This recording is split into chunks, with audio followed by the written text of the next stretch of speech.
brand new banger. It's Knucklehead Comics Tuesday. It's fucking Tuesday. We got Lay in the building. We got Cap in the building. Cabs can't make it tonight, but he's here in spirit. On Lay. My man, just chilling, brother, chilling. What's up, Cap? How you doing? Doing pretty good. Is that and the father goes shamefully? That's my son. And the other guy goes shamefully. Orion goes, that's my father. Choose fear and hate to run your life. Something you can't do. That was wrong with me from the beginning. I was doing it that way. I was gonna go down that path. I worried. You thought it was Grayson? Sorry, got hurt. It's like not him. Not him. Crack his brain for somebody, anybody that can help, and remembers. Freeze. The media. Randall Savage. Randall Savage. With his knowledge and all other shit and his capacity to learn. Absolutely. This is the only vegan I'll ever eat is grilled chicken wings, because that's like vegan to me. You know what I'm saying? Because the chicken wings are supposed to be fried, but you grill the chicken wings and you put it in some sauce and give it some blue cheese. Is vegan. That's vegan. Like regular moo cow fuck milk. Put it in some Honey Nut Cheerios. Vegan, because Honey Nut Cheerios is good for your heart. You know what I'm saying? Can I steal the question from Cabs?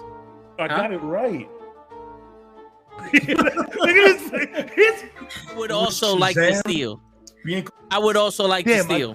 I would also like to steal. You're too late. Wow. I stay loose, I stay hype. I stay loose, I stay hype. I stay loose, I stay hype. I could do this all night, cause I do what I like. Yeah, I do what I like. Yeah, I do what I like. Sipping goose, sip is right. And I go with the flow. Yeah, I go with the flow.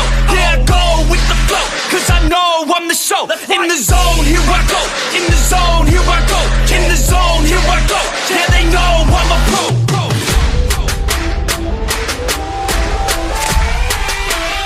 Let's go, let's go!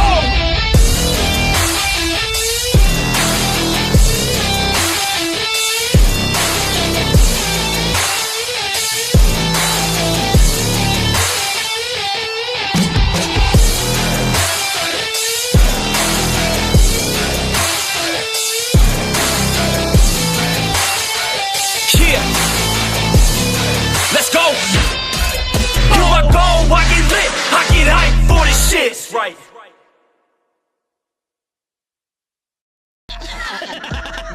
Word. He be like, I got a left elbow and a right elbow. I can break your face with an any elbow. Make sure that you get elbowed in your elbow with an elbow. Got the arm ball, get the phone ball, get around with the bomb with the bomb ball. Ladies and gentlemen, it is Tuesday night, and you know what that means is Knucklehead Comics. We are in the building, and we will be talking about the Kingpin and everything you need to know before you get to the Cap Devil himself and the show that's on supposedly right now. But before all that bullshit, you're gonna watch this fucking podcast and you're gonna get your knowledge up, and you're gonna be here with Ray and with Cap and with Toe Tags. What's going on, everybody? Here, what's going on, y'all? What's going on? What's going on? Not much. Oh man, I can verify that I have not seen the episode yet. I was gonna say, can you see with that on? Of course. Oh, okay. What? Put up any number of fingers. All right. We got 4. 2. None. And you gotta do this. Oh, we gotta do the.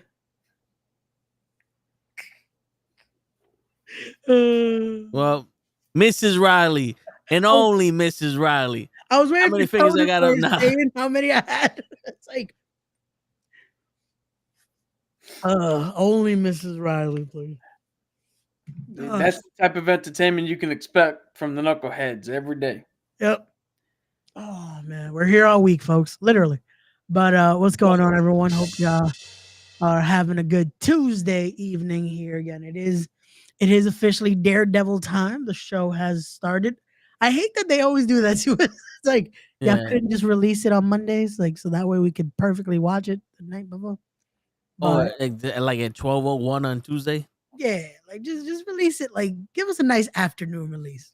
We could have watched it by now, but it's all good. We are here. We'll, by next week, be able to review the first 2 episodes of Daredevil. Yep. Yeah. So But Somebody's got to write an angry letter to Marvel with the voice of Batista. Give me what I want. yeah, I don't. Something tells me we're not winning this battle because there's a bunch of people that just have the time to watch it on Tuesday, so it's okay. But And just because they can watch it on Tuesdays doesn't mean shit. We're the only ones who are giving Marvel gold. If they ever watch this show, they can write Blade. They can fix the whole fucking MCU. Shit, even DC can do fucking better. yeah, they'll find out that people did like the Blue Beetle. Give us a fucking sequel, damn it. Word. With everyone, not fucking just excommunicado. No, everyone. only George Lopez. That's what we need. It's just Blue Beetle 2. Just George Lopez. Word. It's gonna be just 15 minutes at the drive-through. Why you not say soda, stupid? Okay. What do we got in news this week, guys? We got plenty of shit. You know? All right, cool. Water's wet, grass is green, water's wet again. Is it? I feel like grass might not be green always. Like it might be. Water is not wet, by the way. Is it not? No. Hold on, Things covered in water are wet, but water itself. You want to test that theory? George Louis died. Ooh. The iconic voice of Space Ghost. Space Ghost? Yeah. He passed away. RP. Daredevil's. Yo, Space Ghost was one of the first Hanna-Barbera superhero cartoons I ever remember watching back on Cartoon Network. Damn. Shit, I remember. Yeah, that was something. I remember seeing the cartoon. You sitting at the desk talking like, "What the fuck is this?" Yeah, he had his late night TV show Yeah. with Mantis. Yeah. Daredevil to star in his own version of Dark Knight Returns. Wait, what? Yeah, the Daredevil is supposed to star in his own version of Dark Knight Returns. So, almost 40 years after Frank Miller reshaped Batman's legacy with the Dark Knight Returns, Marvel is giving Daredevil his own epic future tale. It's called Daredevil: Cold Day in Hell, written by Charles Soule and illustrated by Steve McNaven. Okay. I wonder if they're gonna port over shit. his new powers and shit. Look, so this follows an older Matt Murdock who, after losing his enhanced senses years ago, regains his abilities and returns as Daredevil in a grim, unforgiving future. Okay, so he loses him, gets him back, and he's exactly where he wants to be. Yeah. Okay.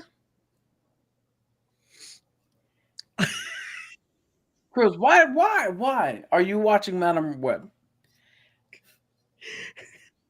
No, Sydney Sweeney is not that hot that you can watch anything. Girls, there's so many better things you could have been watching right now. You can watch paint dry. You're gonna watch Daredevil right now. Why are you watching that? You could, go watch on Disney Daredevil, Plus. bro. You could watch a turtle take a shit. Or fuck a shoe or something.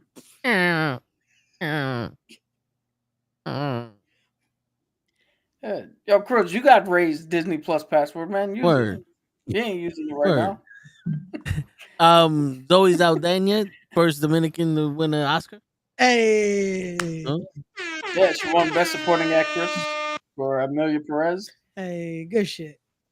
Which, I mean, I know we don't get into too much political shit, but Amelia Perez was on track to sweep and do good at the Oscars, and then the last minute, the star's problematic. So hey, the other movie, what was it, Amelia or something? Whatever the other movie was, you win all the awards. Yeah. Now. But hey, good for Zoe. Definitely well deserved. Nice heartfelt moment when she won the award there. So it's good. Hey, Latino representation. We love to see. That's it. We love to see. Yeah. Somebody's got to check in. I think, if I'm not mistaken, Adrian Brody's still fucking talking. Well, He was motivated by the kiss he got earlier in the night. Like, Yo, fuck out of here. Do second award, man. Nobody gives a shit what you gotta say. my thing is, okay. I Yo, know they this were is- playing people off. They were playing people off that just got up there. Like if me, you, and Vin went up there for best fucking Marvel podcast, I'd have been like, thank you. And as soon as Vin starts talking, they start playing us off. And we gotta leave, but this motherfucker can turn around and be like, nah, cut that shit out. I've been here before. Yeah. Get the fuck off the stage then. And I like to thank the director. No, yeah, he was trying to be deep with shit, and it's like Deep. He was stuttering. He didn't know what the fuck he was saying. Get out of here. But didn't the other comedian, the British comedian, already lay the rules? Don't be no fucking political leader here. Do that shit. Golden Globes. Oh yeah, he's like, don't do that shit here. Do that shit in your own time. Get your award. That should be the legit how they open every award show. Hey, don't be a dick. Like, keep it at 2 minutes max. Like, say thank you, bye. Yeah, like actually say something meaningful to your life. I want to tell the world that we need to be kind. Yeah, okay, nigga, the world ain't watching. The people that are at war ain't watching you. Sorry, they're watching John Cena turn heel. Legit, dude. That was so big that the Daily Show used that as a way to explain what happened between Zelensky and Trump in the Oval Office in their conversation. It was fucking hilarious because it fit. Yeah. But anyway, we're not this isn't the, what do you call it? I can tell Ray's getting uncomfortable because we're talking about his dear leader. So yeah. Hey, wait. Vladimir Kozlov. Yeah. Hey, I met that guy before. See? Yeah, everybody knows it's gonna be Ray Day one of these days. Hey, Ray, you get Lana, so don't get too fucking upset. At least for a couple months. She moves on quick before Bobby Lashley shows up again. Oh, it's a black man. George Miller says he will make the next Mad Max film if the stars align. Yeah, and I'll fuck Pamela Anderson too if I ever had the fucking chance. Like, okay. Well, I mean, I still have not seen Furiosa, right? But everybody who has seen it, and when I say everybody, I mean the 6 people who have seen it, I was one of says it's amazing. But nobody cared. So, because I don't want to say it's a waste of time, but it's a situation of you already know how this ends. Like the movie it's a fucking prequel. Like they legit end it how the fucking last one starts. So it's just like, why did we watch this? We know like the only prequel, only type of prequel that works is Rogue One. We know they all died, but I want to see how they got it done. Yeah. You know what I'm saying? You know why? Because it worked because it came from such an obscure line. Somehow we got the plans to the Death Star. And they're like, what the fuck? Watching it, you're like, what the fuck you mean somehow? And they're like, finally, we get to see somehow. Yeah. It's a trap. Oh, but if the stars align, you know what that fucking reminds me of? It's how the commercial for Fyre Fest has been. If you guys have seen, apparently they're doing a second one.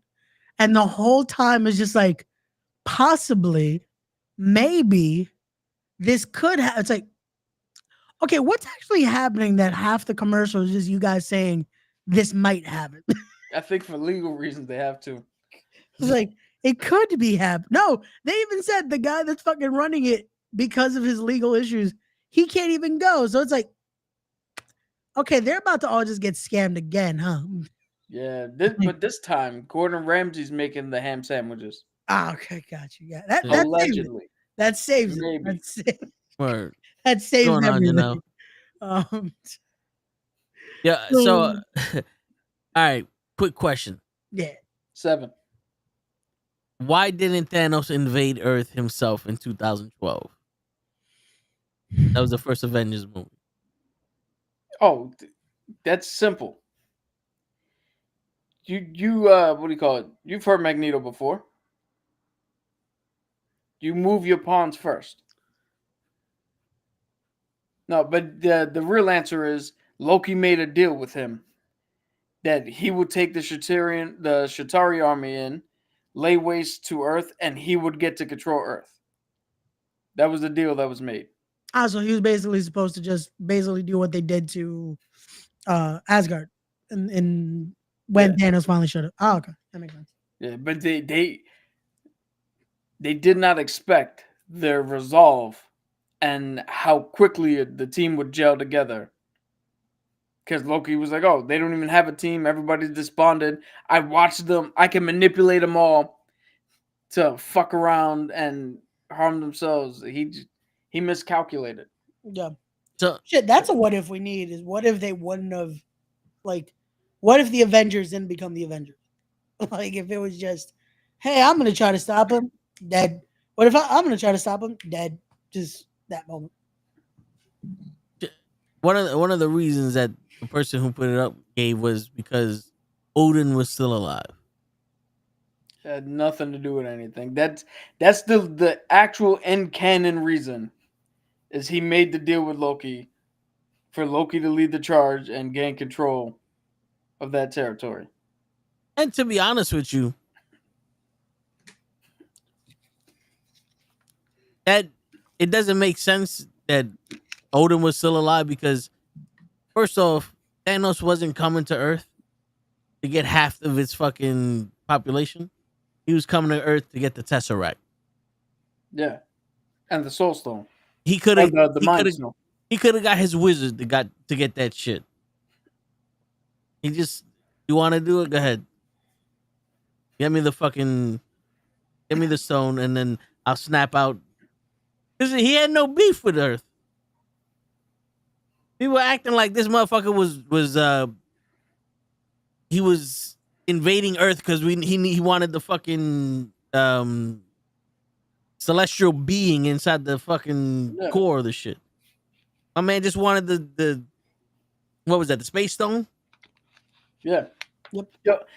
And I want to bring something up because I don't know if we've addressed this before. But while we're on this topic, before we jump into our big shit, I've seen a video where somebody was talking to Joe Rogan. I don't know who this gentleman is, but he was saying that the motivation of having only enough resources to sustain a short amount of life and you need to get rid of half of them and all that was stupid compared to the comic book version where Thanos was obsessed with death and he killed half the universe to impress her. And he said that would have made a better story.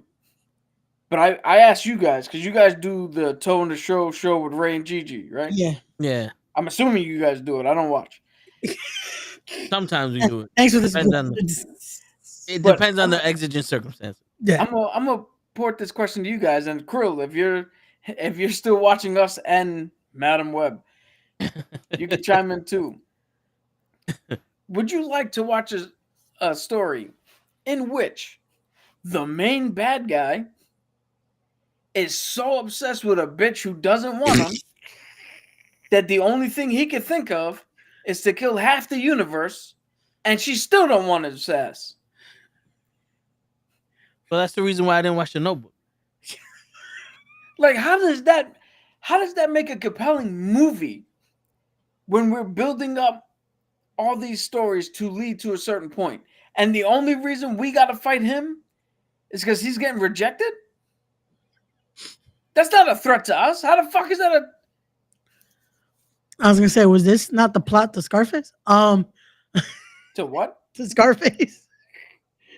I feel like Tony Montana's girl didn't actually like him. Shit. Yo, if you ever get a girl, if what's her name? The actress? You gotta be more specific than that. Yeah, which Scarface, Casino. Oh fuck. Oh, Michelle Pfeiffer. Yeah. If Michelle Pfeiffer is your co-star, Yeah. she's ruining your life. Okay. If you got somebody who looks like her, she's ruining your life. Casino, she did the same shit, like Assassins, like whatever fucking movie she's in with a guy, she's ruining that nigga's life. She's not a good person. She's She was a selfish. dangerous Probably- mind. She was And good she's there. probably the sweetest person in real life, but just in every movie, she's like, She almost had homeboy killed. well, she got Tony killed. Yeah, see? Spoiler alert for anyone that hasn't seen Scarface already. It's been fucking years. No, but I think the whole point with Thanos is it makes it, as fucked up as it sounds, it makes it semi-relatable. Because I feel like we've all thought about the understanding of he kind of had a point.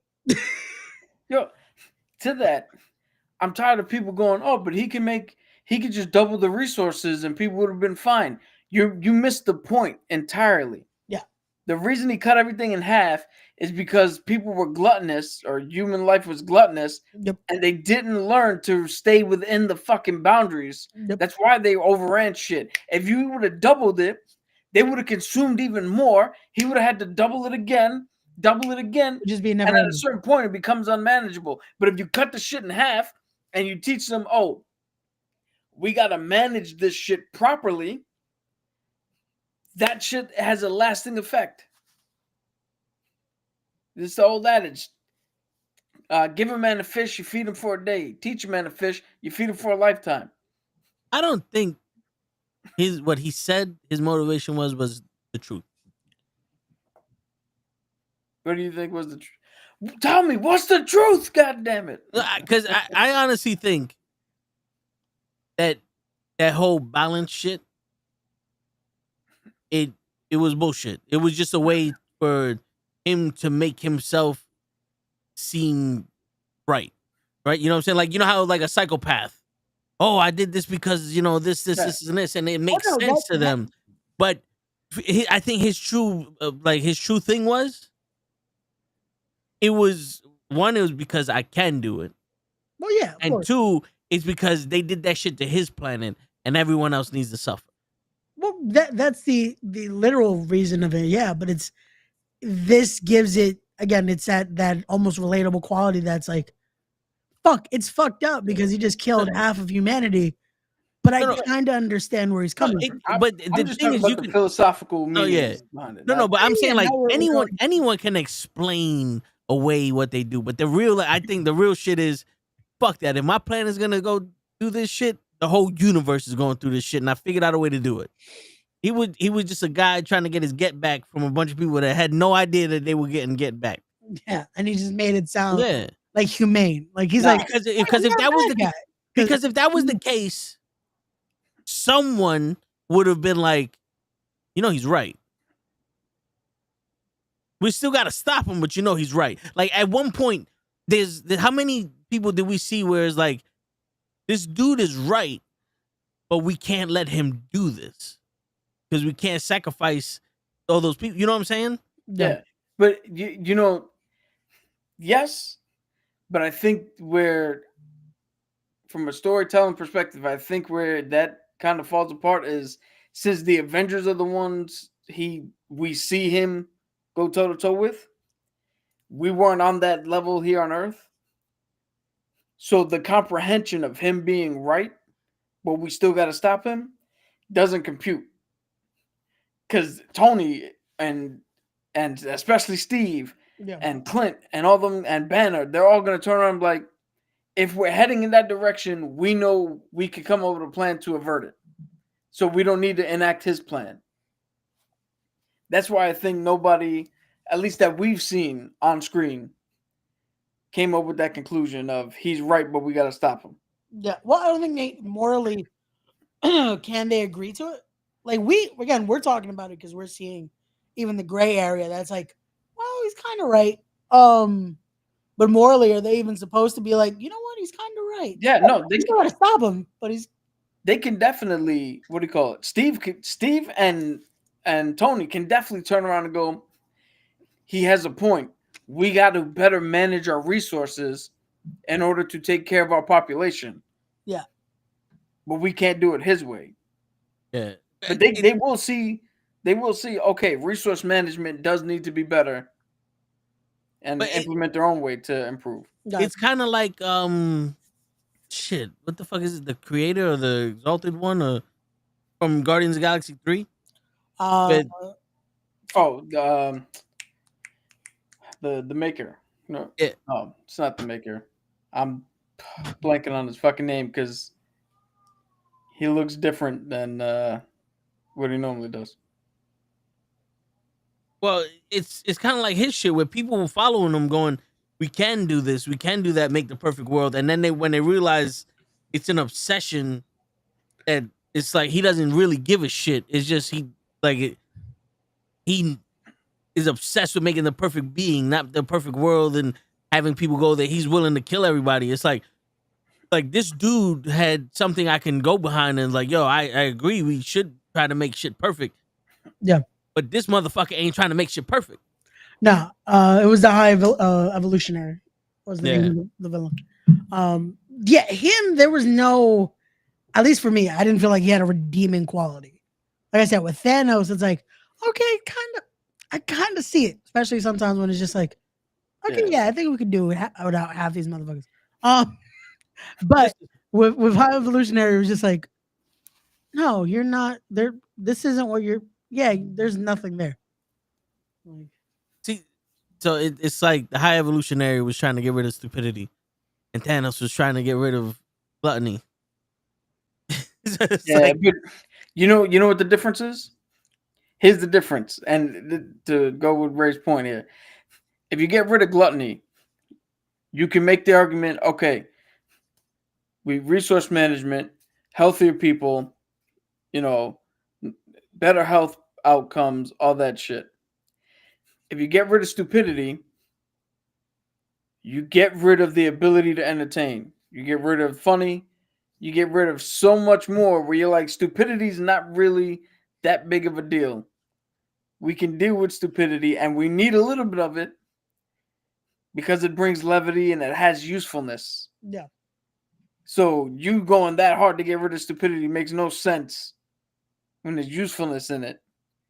But there's no usefulness in gluttony. Yeah. All right. The next thing is Damson Idris, the guy from Snowfall. Okay. He's reportedly playing a Black Panther variant in Doomsday. Ooh. Okay. Now, well, they don't know which variant, right? Because he could be T'Challa Senior, T'Challa Junior. I don't. He has a drawing of a Black Panther with what looks like a cape but on the shoulder. I mean, that's just the comic version of it. Yeah. At this point, I start thinking shit like this is bullshit. Sounds good. You know what I'm saying? Yeah. Again, it's yeah. Everyone's gonna be in Doomsday allegedly. Like that is that's the one thing. Till we get this movie, at least a trailer of the movie, everyone's allegedly in this fucking movie. Like we've seen fake confirmations. Fucking, they're trying to get like the littlest quotes. Yeah. Fucking every interview of anyone that's ever been in Marvel, the minute they have a chance, they're like, "Hey, could we see this person in Doomsday?" You never know. Like, Idris Elba's gonna play Stan Lee and shit. Yeah, like fucking Chris Pratt did an interview the other day, and they're like, "Hey, well, you guys said Star-Lord would return. Do we see it?" And he's like, does the joke because it's like, I feel like Marvel snipers are on me right now. Like, hey, he will return. I can't say when, but he will return. I guarantee you there's one person we will not see in Doomsday or Secret War. The Invisible Woman. Blade. Oh, yeah. Well, we might. No. It's just not the Blade we thought. No. Because we'll see Wesley Snipes. Yeah. But we won't see Blade. Okay. He's off fighting dinosaurs in Isla Nublar. Hey, it's not on him, man. It's not like it was. Well, technically, yeah, it was because I don't get it anymore. He rejected all those fucking. Yeah, it's like what how could they not make this movie? The only person I will not blame for the failure of Blade is Mia Goth. She could do no wrong. She's the only person I will not blame. Who's that? She's an actress who's making a living now in like horror movies and shit, but she was attached to play one of the characters in the movie. Okay. Yeah. Shit. There you go. Speaking of Blade, Okay. Deathstroke is reportedly set to make his debut in the James Gunn DCU on the Wilder television series. Do you think it should be James Manganiello again or somebody new? Yeah, I feel like he's too perfect for it. What about what's his face? Oh. The guy from Spartacus played him in Green Arrow. I think if you're gonna do the DCU shit, I think you need like a permanent, better name, bigger name. Yeah. You know who I would pick if you're gonna do better name, bigger name? Jason Statham. That could work. Oh wait, what's this dude, the guy from Reacher? He Aquaman? wants to play Batman. Does he? Yeah. Oh shit. Okay. Because I can see the guy from Reacher being Deathstroke. But No, you know who? I mean, he already played Hawk in Titans. yeah, Yeah. But if he comes to like James Gunn's DCU, yeah. you know who I would love to see him play? Midget Wildcat. Man. Oh yeah. Yeah. You know what's crazy? Because it's James Gunn doing it, I feel like we have a good chance of seeing that. Because he's gonna come with such fucking obscure like characters that again so many people don't know about unless they like watch a podcast like this, which you guys like, comment, subscribe, all that good shit. Yeah, is it me? Or does it seem like there's 3 comic book universes? There's Marvel, Yeah. there's DC, and there's Batman. Yeah. Because Batman is full of all the humans that can fight Batman is full of all the humans that can fight the humans in Marvel. But DC are gods. Yeah. Yeah. You know, it always feels that way too, because even in the movies, like even movies just feels like they made it in a sense of this was its whole other thing. Yeah. Like it always felt like that. Well, I would now- even argue Spider-Man kind of feels like that too. There's just like it's kind of there. well, so Yeah, the roster of bad guys on them is deep. they legitimately separated out Matt Reeves' Batman, so he is his own universe. Because they did the Penguin, now they're doing Clayface. And in Marvel side, the X-Men are kind of like their own fucking universe. Yeah. Shit. But when is the Wallem show supposed to be coming out? I think maybe next year. Okay. Yeah, 'cause we're supposed to get Peacemaker this summer, right? Season 2, I think so. if I'm not mistaken. Yeah.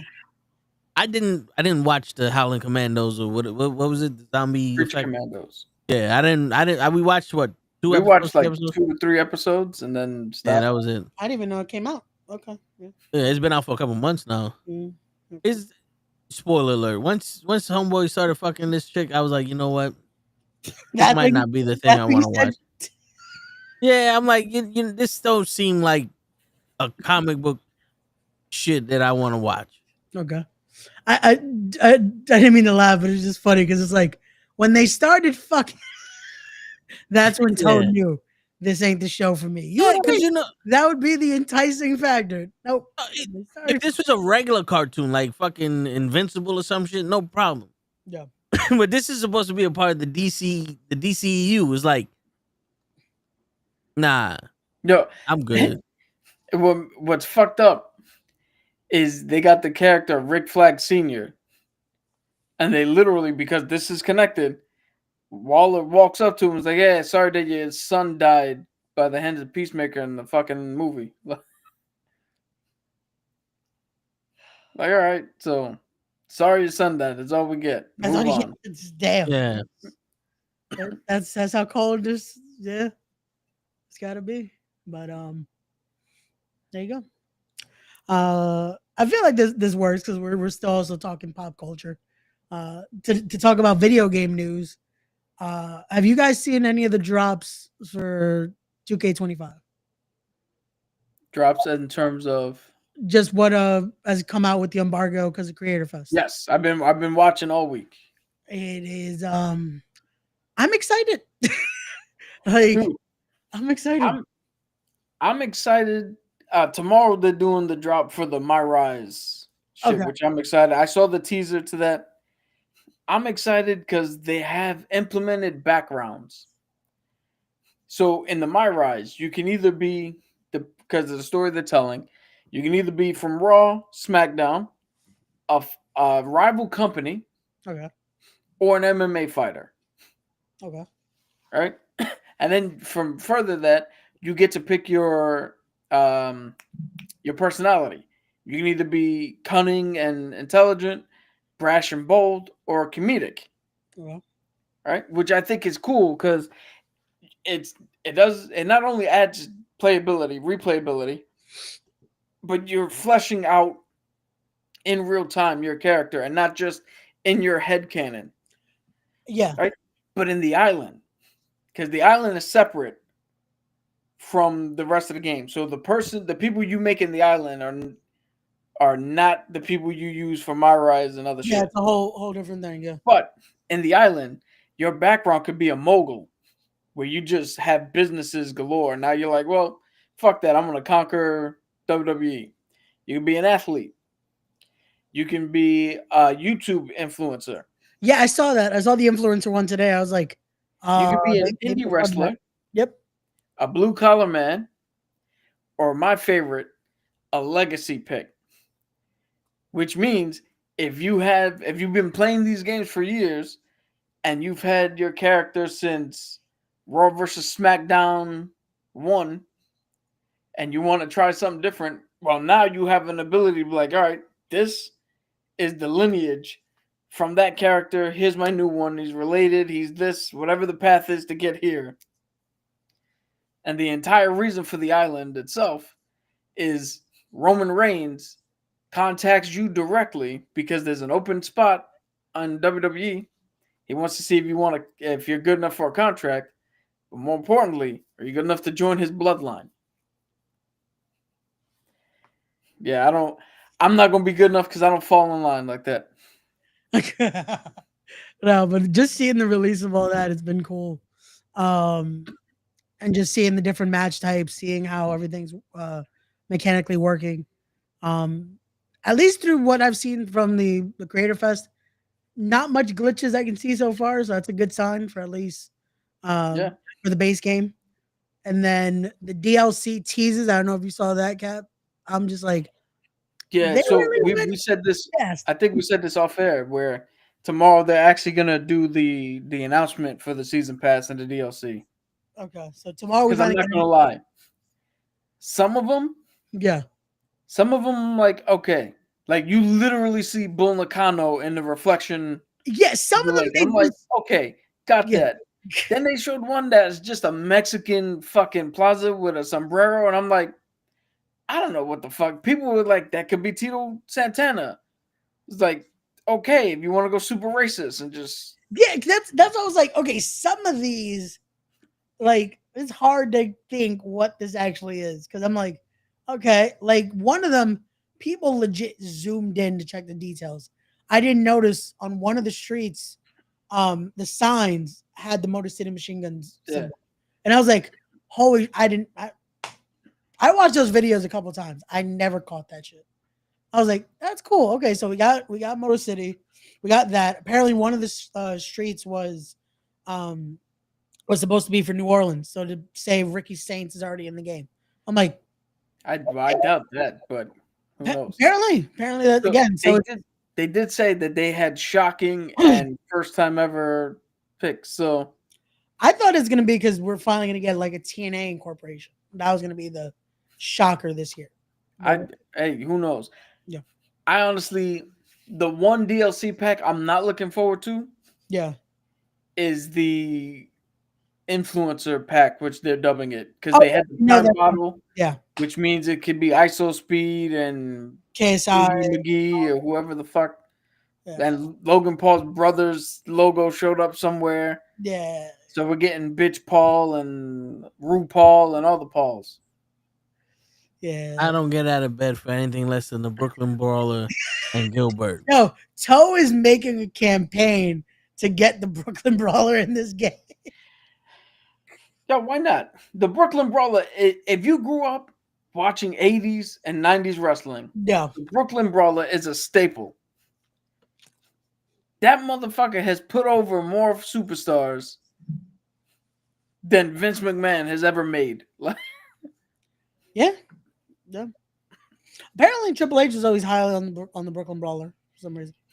Dude, the Brooklyn Brawler, you got to understand, to be good enough to make everybody else look good, to be safe, to be reliable, and to put on good matches, which means you yourself have to be good, not just make everybody else look good. Yeah. And still be taken seriously, even though people know that you're only there to lose. Like that right there is a fucking testament to how good he is. In the same vein, on the opposite side, there's Coco Beware, where you know he's never gonna win, but every time he comes out here, you're like, yo, this shit is gonna be a good match. Maybe tonight's the night. Word. Like a Mormon couple on their way after their marriage. Maybe tonight's the night we get to touch. Word. Speaking of Coco Beware, this is a little fun fact for you guys. Shield has admitted that they cannot protect the person from the Punisher if the Punisher has decided to kill that person. Well, that's been a statement of fact ever since Lay was born. And the last thing, Matthew Lizard got casted in Daredevil Born Again season 2. Yeah.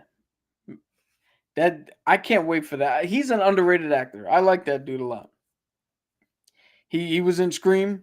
Yeah. He was Stu. He was in he played Shaggy in a live action Scooby Doo's. Without a Paddle is probably one of the funniest buddy comedies I've seen in a while. That's a really good comedy movie. If you guys haven't seen that one, which Ray probably has never seen it, doesn't even know what I'm talking about. Yeah. Have you seen it? Haven't Look seen at that. Watch it, man. Okay. Watch it, and then you will understand the line. Are you a Boy Scout? Nope, but I ate a brownie once. Got you.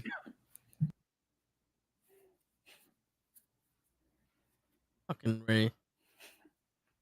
Can't take you nowhere, Ray. Where's your shirt, Ray? Yo, we're gonna remake, because I don't know if you know this, but sometimes I pull a little Weird Al Yankovic and I remake songs. So we got one for you here. Say a movie and he disappears. Ray does not watch entertainment. Look at that. And it's even Toe's picture up there. That's how fully he disappears whenever you mention a movie. And he turns into a dark Puerto Rican. Shit. Which is not racist because he's a light Puerto Rican. That's right. Speaking of Puerto Ricans, you want to get to Carlos Santana. You want to get to the main event of the evening? Let me find the voice. Jesus. Hold on. Let me do a racist salute here. It is now time for the main event of the episode, as today we discuss the Kingpin.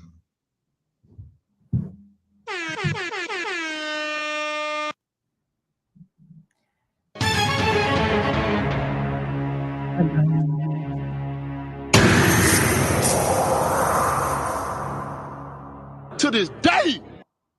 All right, enough of the. As soon as you played that, what do you call it? That Who Wants to Be a Millionaire sound, I was gonna jump into host mode and ask a question, but all those other sound effects took the wind right out. Nah, yeah, I hear you. Rematch, motherfucker. But what the fuck was that? Was that the second thing Cody Rhodes said? Yeah, once in a lifetime. Until next year. But now, with Daredevil Born Again debuting 45 minutes ago, we didn't get a chance to watch it. You guys didn't either because you're loyal. and you forgot that it was on tonight. Except for Crows, who's watching Madam Web. Word. I hope Krill switched. He was like, "Oh wait, there's Daredevil. All right, we're gonna watch that instead." You know what, Cruz? You set your mind to it. You fucking watch Madam Web. You take that torture. Joe, watch Immaculate if you want to watch a good Sydney Sweeney film. There you go. So, with Daredevil being born again, we get the glimpse of the Kingpin in a light we haven't seen him in. But he has had something like this in the comics. So, Cap, you're a resident expert in all things comics.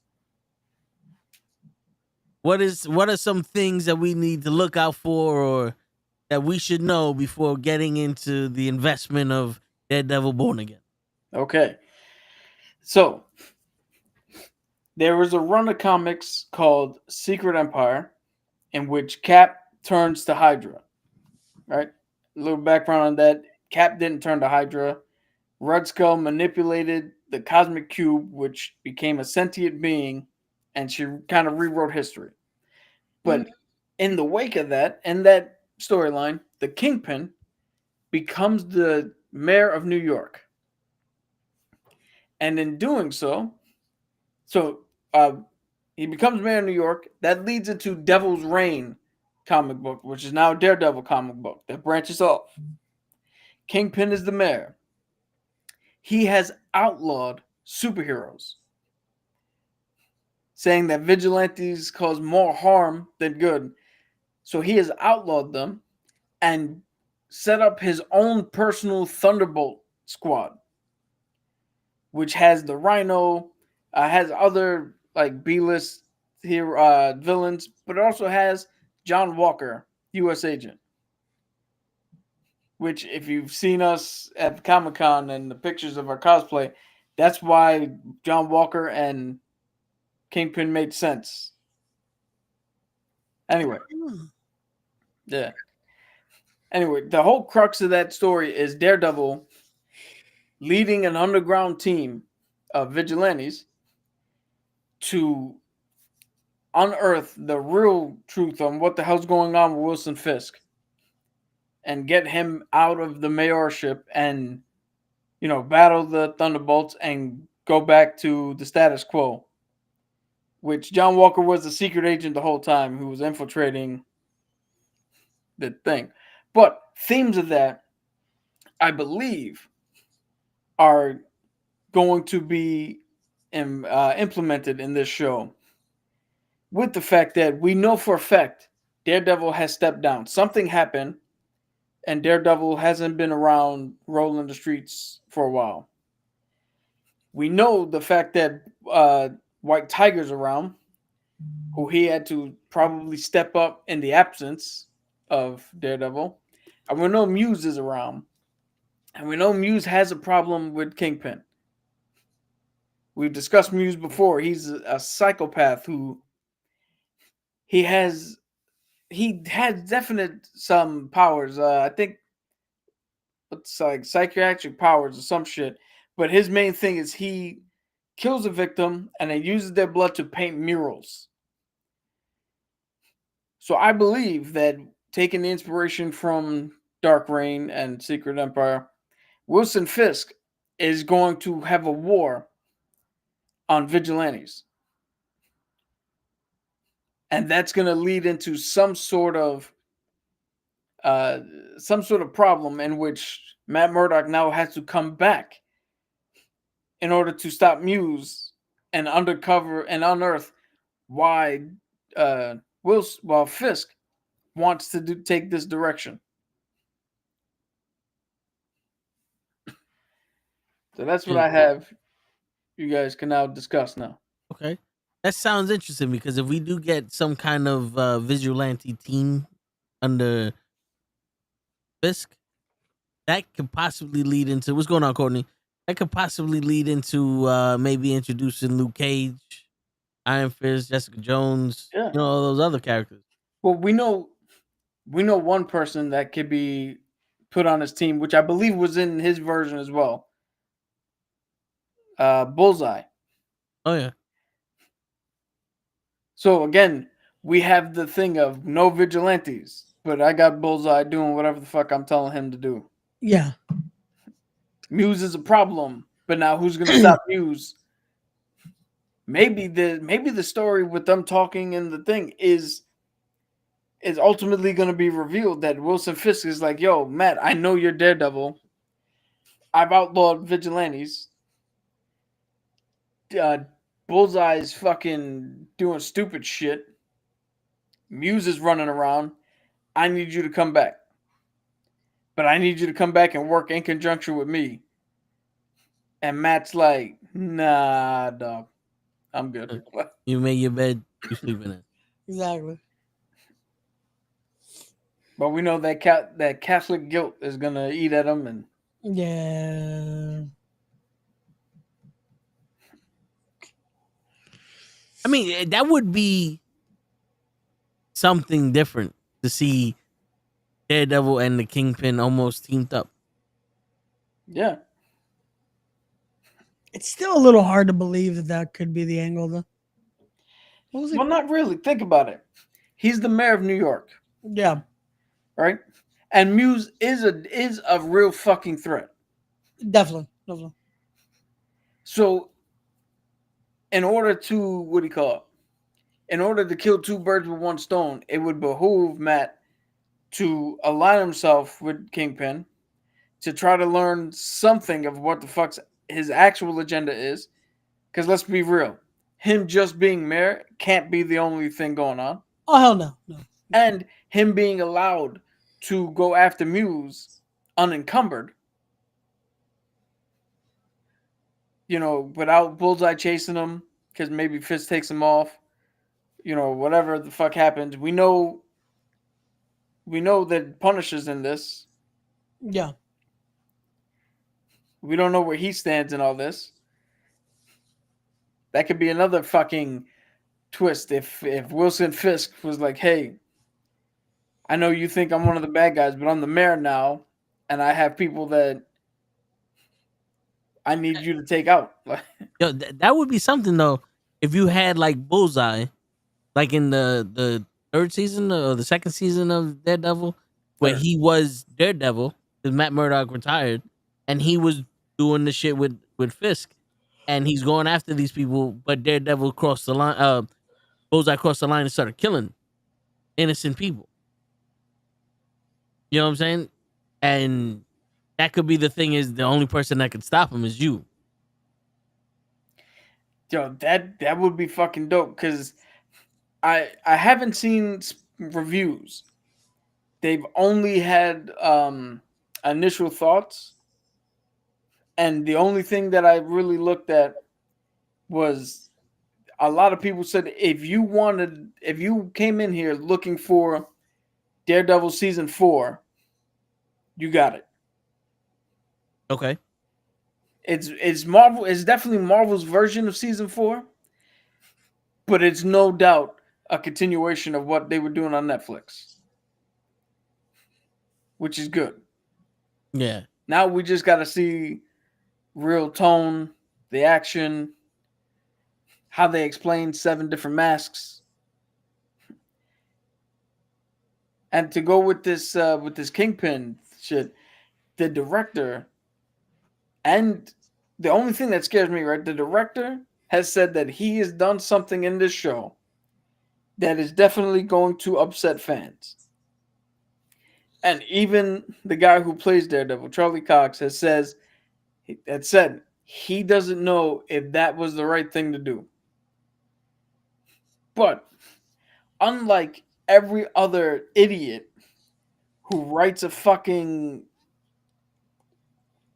script, who's like, this is going to upset the fans, I think that this is a choice that was purposely made with the good intent of pissing us off. Not to the point where we're like, yo, this show fucking sucks, I'm not watching it. But to piss us off, to give us the motivation to pick a side and continue watching the show, hoping that whatever side, like whatever choice is presented, you write your choice out. Yeah. to the end of the show. I can see that, especially because we're getting technically the half of a season in a sense, or what we were originally promised with. So it's like I could see that being the thing of, well, now you have to wait, and let's see what happens here. Shit. I have my theory on what I think happens. I hope I'm fucking wrong, but that would be the thing that pissed me off. I'm not gonna say it because I don't want to will it into existence, even though it's, I think I know what it it is. probably has already happened. I think I know what it is. What is What it? is- He killed Terrifier. Oh no, that you could do that all day. I don't give a shit about Terrifier. That's the only person that probably could kill Earth the Clown. Yeah, you kill Sienna though. Now we got a problem. Yeah, I ripped this shirt off, and I don't give a shit if you blind. What if he Yo. kills Spider-Man? Hold on, I'll tell you right now, Matt Murdock, you kill Sienna. I ripped this off, and you're blind. I got dyslexia. That's two disabilities fighting, bro. It ain't no fucking hate crime or nothing. Word. Not the. This is an equal. Is the equal fight, right?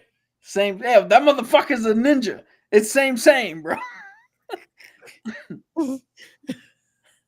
Yeah, it's like this thing. You ever see that video of the There's a person with dwarfism Yeah. who bangs the car doors. Like, what would you do? Oh, hold on. Let me say it like what would you do if I dinged your car door? I'm like, the way he does it, like he viciously slams his door into yours. I'm like, motherfucker, I'm what? A foot taller than you? If I beat your ass, dude. We the same. Yeah. Just because you short, I'm short too. Fuck. Fuck you think this is? I'll punch you straight across the fucking parking lot.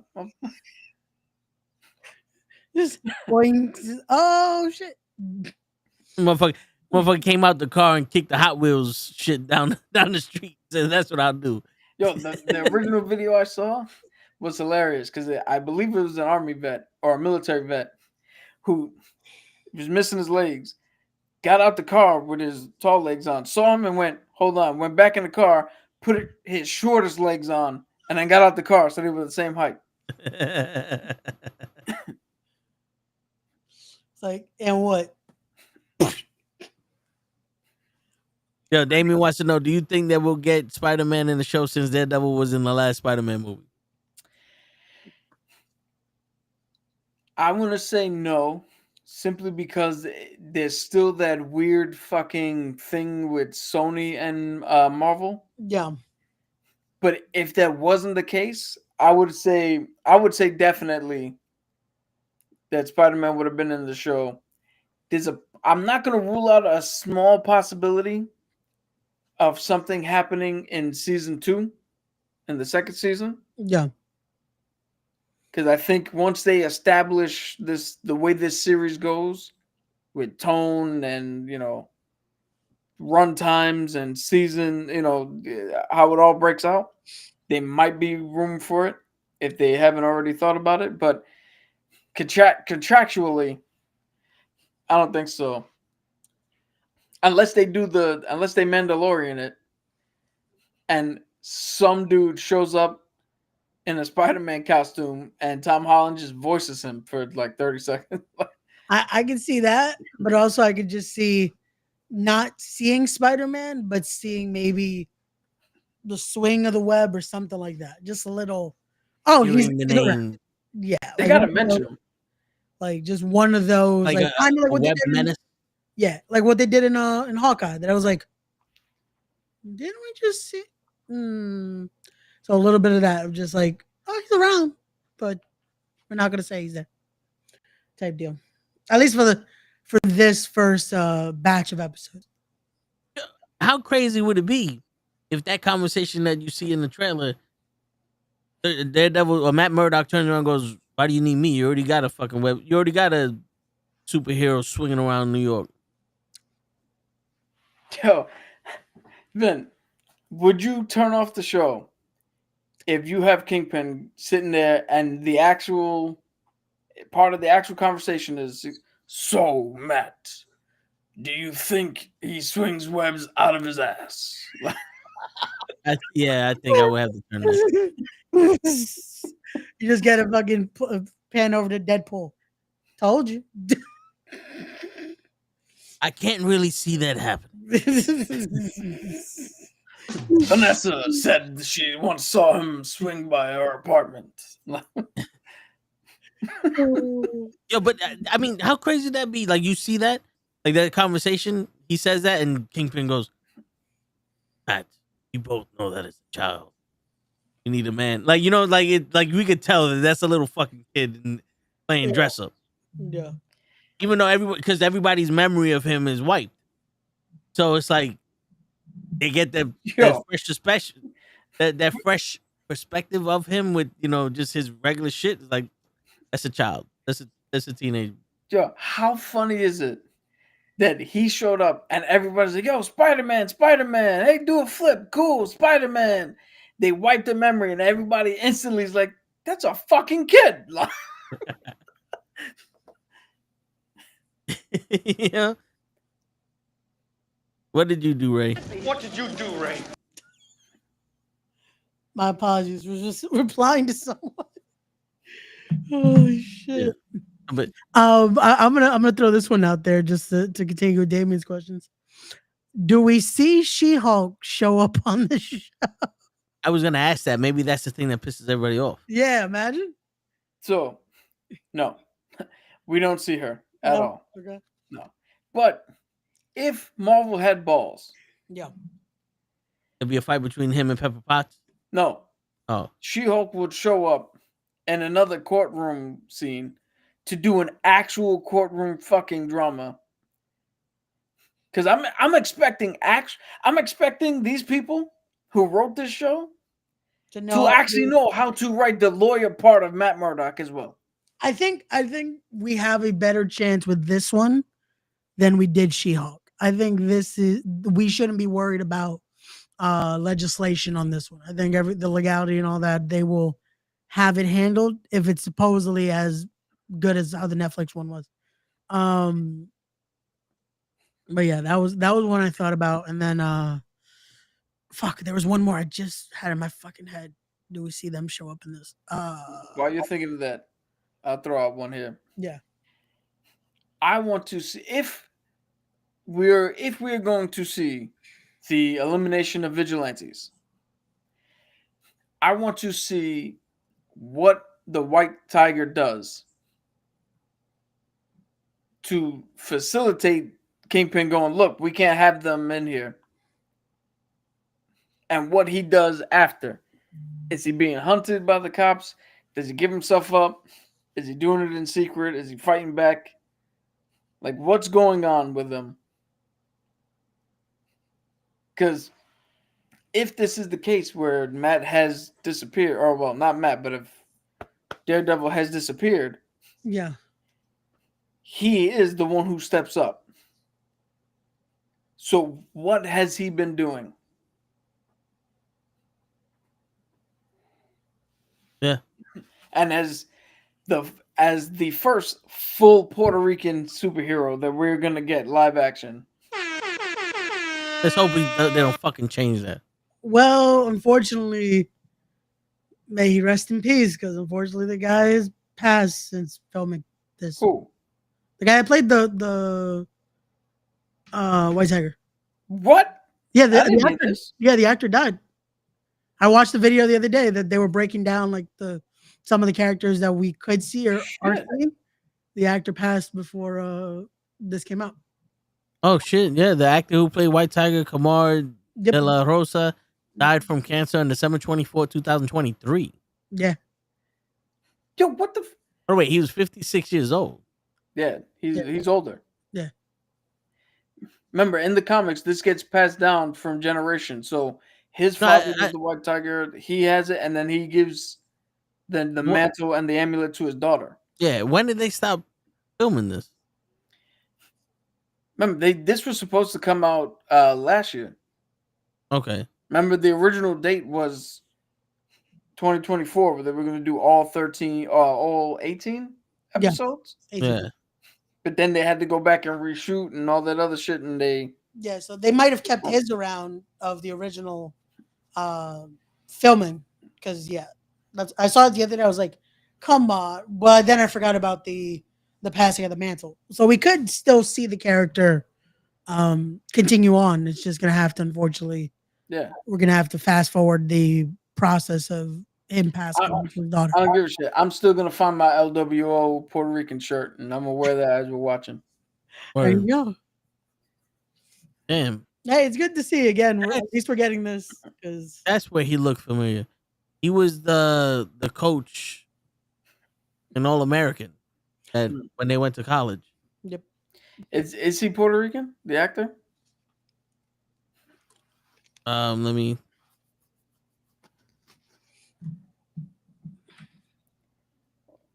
His Cuban father and Puerto Rican born.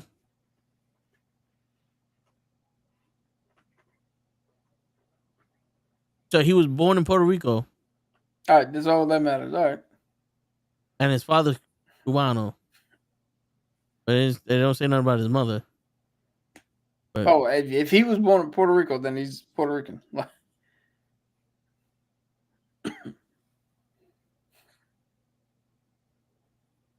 Damn. What a way to drop the tempo down. Yeah, Ray. thanks, Ray. I'm sorry. I thought y'all knew. That's I was like, well, no. At what point in my speaking did it seem like I knew that information? No, but I'm like, okay, you guys usually know the news before I do, so I was like, well, fortunately, rest in peace. That was not. I didn't see that anywhere. Oh, in my fucking readings. Oh, sorry. He was best known for Antonio Vega in the soap opera One Life to Live. That was one of Mom's shows. Oh shit. No, General Hospital. No, All My Children. She watched all them shows. The General Hospital. Yeah, but you watched One Life to Live? Did she? Yeah. Think she paid $5,000 for a hammer? No, only Ray's rich enough for that. But anyway. Ray, what do you got on your top shelf right now? I know you can see your bar from where you're at. You got this fucking machine gun. The AK-47 or whatever the fuck that shit is. Right? With the M16? Didn't you buy a gun bottle? No, I want to, though. I do want to get one. Because there is one that's supposed to be for whiskey and stuff like that. I do want to get one of those. I wanted to get that one when we went to Show's house. You remember that? That is the revolver that was yeah. That shit looked fucking nice. But I do want to get a legit, they have fucking an AR fucking glass bottle. Look at that. Redneck Ray. My guns and my beer. My guns and my beer. Hey, it's cool presentation. But back to me unfortunately dimming the mood. My apologies. Guns are not a cool presentation. They're serious operating machines. They are. That's why I said let's go back to the cool part of the show. Yeah, let's go back to the cool part of the show and discuss the death of a character. Sorry. The one time I apparently know something you guys didn't. It had to be about death. Jesus. But speaking of White Tiger, yeah, we passed it down to his daughter. I know she's not Spanish, but the girl from Cobra Kai. That could work. You know, she's fucking legit fighter. Yeah. Okay, I will accept that if you can prove to me that there are no, because you like to say this a lot. If there are no Puerto Rican women that can act anywhere in this planet, then yeah, we could put whoever you want up there.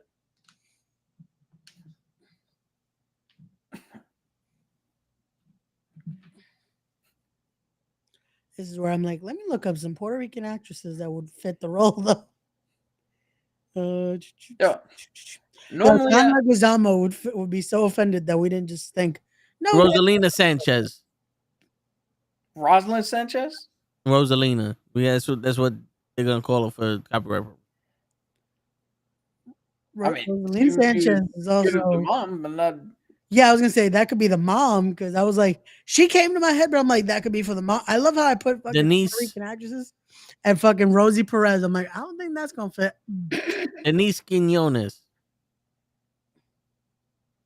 Okay. He was in Aquaman in 2006. She's 44 years old, so she's perfect. For the daughter? Yo. Yeah. I want the crowd to understand why I'm harping on this. You know how you guys talk about race swapping characters? Oh my god, Captain America's black now. Oh my god, Iron Man's a black woman now. Oh my god. Yeah, for us, you look at all the major fucking characters. Carlitos Way, he was Puerto Rican. Oh no, he's Italian. Oh yeah. And Benny Blanco from the Bronx, John Leguizamo, he's not Puerto Rican either. You look at the West Side Story, they're all Greeks and Italians. None of them fucking Spanish except for the main actress, the one fucking person they found. So when you're talking about, oh, they're race swapping characters, we're talking about they're race swapping people. Yeah. The actual fucking people. So, Rachel my little Zegler. rant, but I would like to see. All right. Listen, I'm with you. Same. No, it would be something where, again, I can imagine they're gonna find. Get her the fuck out of here. No? No. Why not? We don't need. She's going to ruin, if she hasn't already, fucking Snow White. Really? Her, all right, I'll accept that. I don't know who she is, but She's from Supergirl. Oh. She's this is Supergirl from the Flash movie. Really? I think so. It says the young and the restless actress was the first Latina to star as Supergirl thanks to their casting in the 2022 The Flash. Wow, she looks so completely different with long hair. She does. Yeah, but Okay, I can see her as White Tiger. Okay. All right, she's good. I liked her as Supergirl. That could work. She's already America Vespucci. Yeah, nope, that don't work. I don't know who that is. I don't know who that is either, but nope. Yo, why does that look like Leah? Yeah, like the young That version. looks like her cousin. Yeah. Oh, Melissa Barrera, the Mexican actress. Who? I don't know who that is. I do because I saw In the Heights. I just count. Excuse me. I saw In the Heights. I'm better than you. Wait, No, I'm just saying. he didn't say he watched the movie. He just said he saw In the Heights. I was in saw her the in the I was Heights. in the Heights that one time. I was in the Heights one time and I saw her. Nah, the movie. Ray only goes there once a year. There you go. That's White Tiger. Hey, you know what how I like to see people who don't normally fight get out there and kick the shit out of everybody. Yeah. Yeah. I could see her be Betty La Fea. I don't know about White Tiger. That's just me. She's too young. She's 14. Who's this? I Leonardo can't see DiCaprio's names. girlfriend. Huh? Leonardo DiCaprio's girlfriend. Camila Morron, I guess is her name. Yeah. Can she act? Or she She just acted like Leonardo DiCaprio's girlfriend. I guess that's it. I love how the last picture was Timothy Chalamet. I'm like, yep, that's exactly who we're fucking putting as fucking as White Tiger. That's it.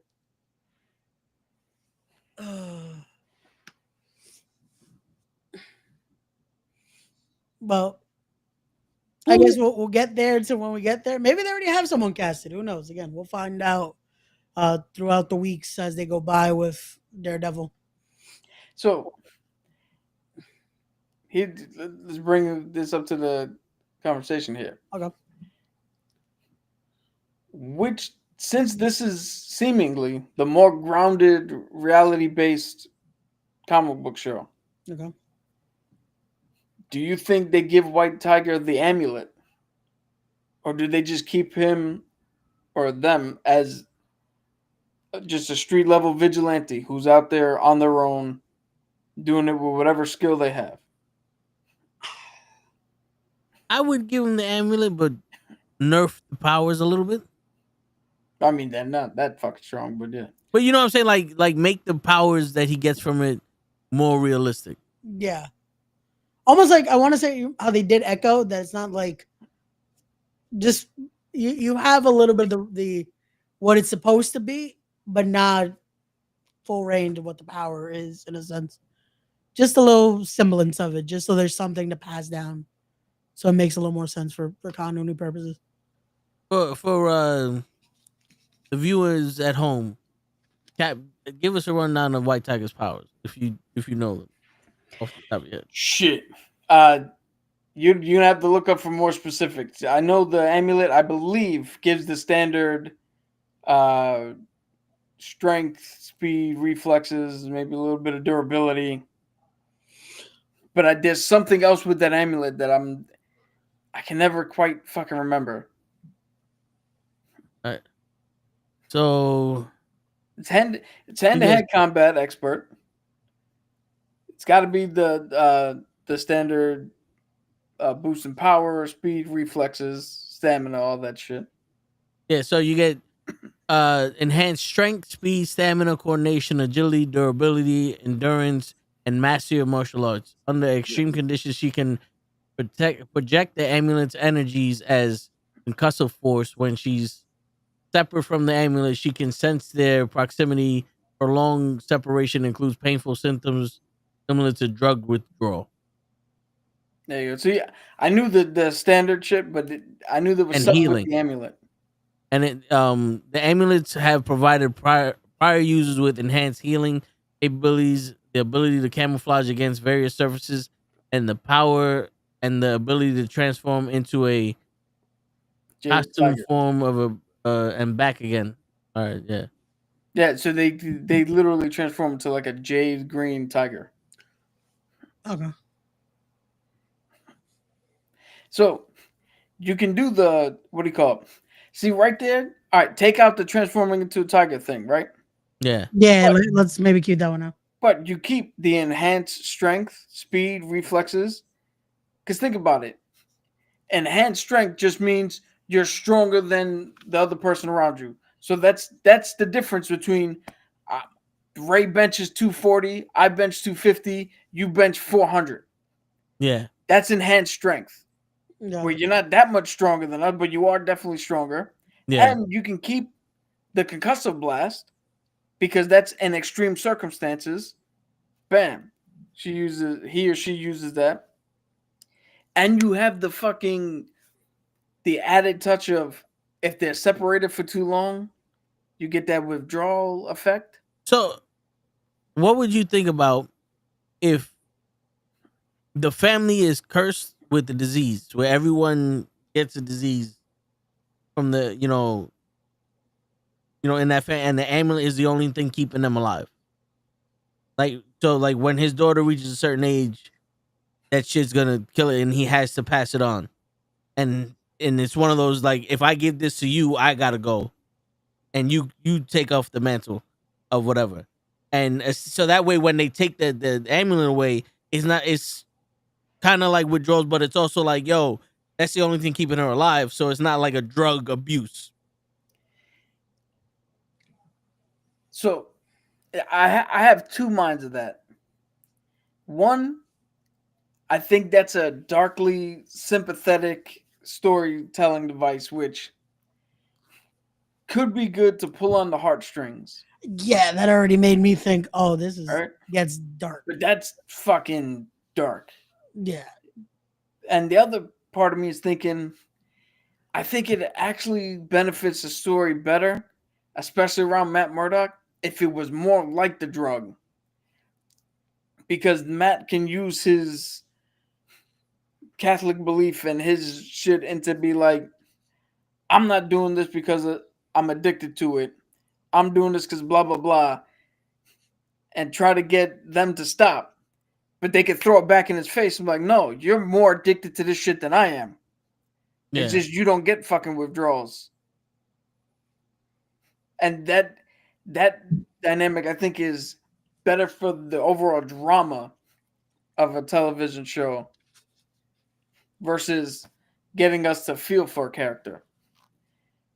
Because on one hand, if the dad sacrifices himself, then we're in for a world of tears watching him deteriorate while she's not only saving her life but having to pick up the mantle which gets a little bit weird, versus the character dies in battle in the street to maybe Muse. Daredevil stops him, but now she's picking up the mantle because she's like, okay, I see where my dad went wrong and where he was able to take it. I got to push this further, thus lending even more credence to the whole, if she doesn't have it, it's like a drug withdrawal. Because you can see when she has it, she's pushing herself to a level far beyond necessity because her dad only took it to so far and he died, and she don't want to disgrace the name and do less, but she wants to honor him and blah blah blah. And again, there's that conflict of why the fuck do you get to put on a costume, Matt, and do what you do, but I can't do the same if we both have reasons. That's the only thing I would say from a storytelling standpoint. But I mean, if you want to go with the heartstrings, but again, that might be too close to real life since the actor did die, as Raymond said, of cancer. Yeah. But I don't know how much they would actually go in that direction. But it's not a bad storyline. Yeah. I'm hoping they were able to pass it on, which again, I don't imagine they would know. They would have to try to do this in that 12 episode gap, but I hope they were able to do the passing in a way that makes sense instead of just rushing it for the second part of the season. So, but see, this is where, again, reading the comics puts me in a little bit of an enhanced position. Yeah. Because for you guys, it might seem like, oh, they just rushed it. But me, I'm like, oh no, she gets it anyway. So, well, no, that's what I'm saying. It kind of, it's fucked up to say, but it's like at least it works out because she's supposed to get it anyway. I'm just like, I hope they kind of get to give him a proper send off, even though it was very short time, you know? Because it still sucks in a situation like this. It's like, damn, like for someone to be in this role, especially for us, it's a very important role. Because again, it's the first time we get to see a Puerto Rican just superhero in a sense on the screen like this, to be able to get that and for it to be such a and there he goes. So but we shall see see where they go with that. Yeah, somebody look up Vibe from the Flash, from the cartoon from the TV show. Because in the comics, Vibe is a Puerto Rican character. But I don't know what they did with, like, I don't know what region they made him from in the Latin world. I think they made him Mexican. He's Colombian, the actor. So I don't know if they ended up making. I can't remember. That's what I can't remember because I know Carlos Valdez was the one that played him on the Flash. I can't remember if they made him. Cisco Ramon, nicknamed Vibe, is a character from the Flash, originating from a Puerto Rican family. His background influence. So, okay, the actor who plays Vibe in the CW Flash is Colombian American. Mm-hmm. The Flash act, So, I don't think they actually said. I was gonna say they said it was Spanish, but so see, this is what I'm talking about, right? Where Cisco Ramon is Spanish because of the name, but not depicted as Spanish. And when I say not depicted as Spanish, I mean look at us, right? I don't depict as Spanish. But if you look at what I am into, the Roscopollo, the Ampleque, fucking Benil, the fucking Patalillos, I eat the fucking Pecao, I listen to Mark Anthony. Like, you with me for a little bit? You're like, oh no, okay, this dude is Spanish. Right? But I don't project it. Yeah. What I'm saying, they never said anything of a Spanish heritage from the episodes I remember seeing. Yeah, that's what I was like. I don't remember Cisco ever. The only thing what he was. The only time they actually had the Spanish is when his brother was there, and his brother died, and he was begging the Flash to go back in time to save his brother, and because they were kidnapped or something, and like his mom was Spanish, and like the funeral that they had for the brother, or when he met his brother or some shit, it was like it was a Spanish culture in that house. Yeah. Other than that, he was just a guy that was into tech. And happened to be Spanish. But Yeah, and he fell in love with the wrong women all the time. yeah.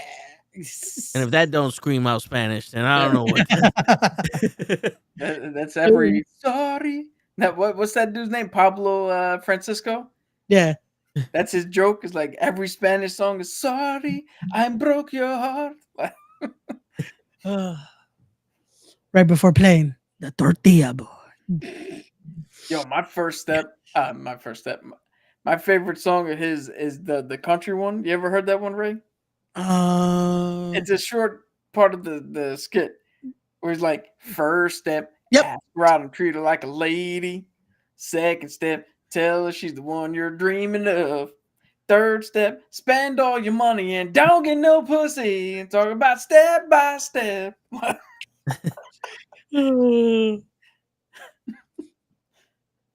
Oh shit. Funny guy. Go out there and watch Pablo Francisco. Man. Yeah, definitely do it. I hate that he kind of disappeared for a while too. I don't know why. Like he was so funny, and then even the little parodies and stuff were great. But They're not meant to be there for that long. I guess not.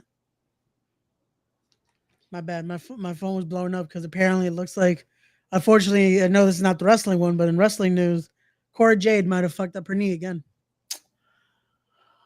So might be time to just hang it up because You got 2 fucking knees. Yeah, in wrestling you need both knees. You don't need both knees. I mean, yo, her and Tegan Knox. Yo, how many knees that guy one had? One. And he wrestled perfectly fine. Well, I mean, perfectly fine by what standard? We're gonna go back to comics. Yeah. Oh, Hold on. I gotta do it like the new biggest heel in wrestling, if I can, for a minute. What do you mean by wrestling fine? Fucking. Yo, I think that's why they got rid of him, Ray. Why? Ricochet. They were like, yo, we already got Logan Paul signed.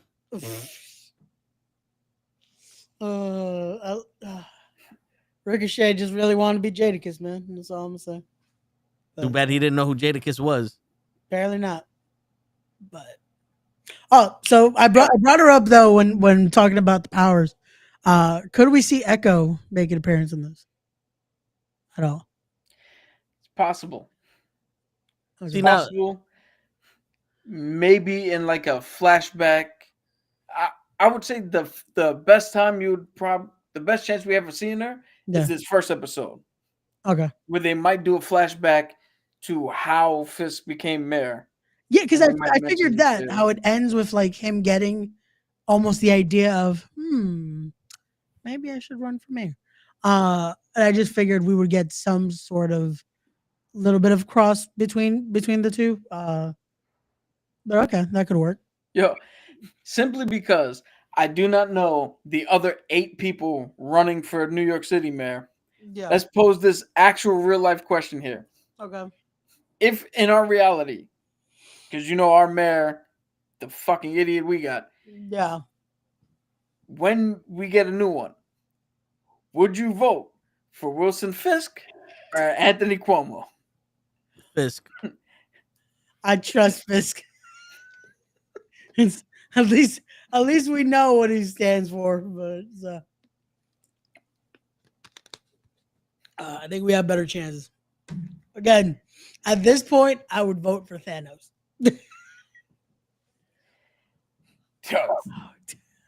What is it? The road to hell is paved with good intention. Yes. That was Thanos. No. Yeah, No, the road to extinction was paved with good intentions for Thanos. Thanos, the road to extinction was paved with hard work. Yeah. He had good intentions. It's just fucked up way of doing it. Shit. Uh, He was just lazy. so do we have anything else behind the sky theories before? I have a question. Yeah. It's not a pie in the sky theory, but do you think that the characters in this show or the DC Marvel shows are big enough to be in the movie? Like, I know we seen Daredevil in Spider-Man, but like we see Matt Murdock in Spider-Man. Yeah. Do we see Daredevil in an Avengers type movie or in a Captain America type movie? You know, something that could. We're in New York. Daredevil's there. You know.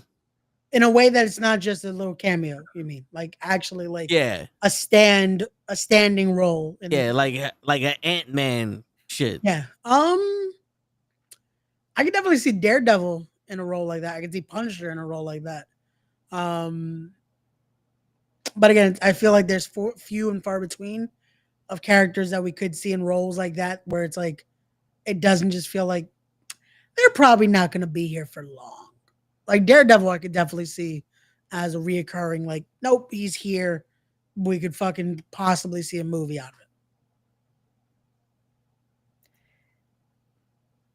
of it.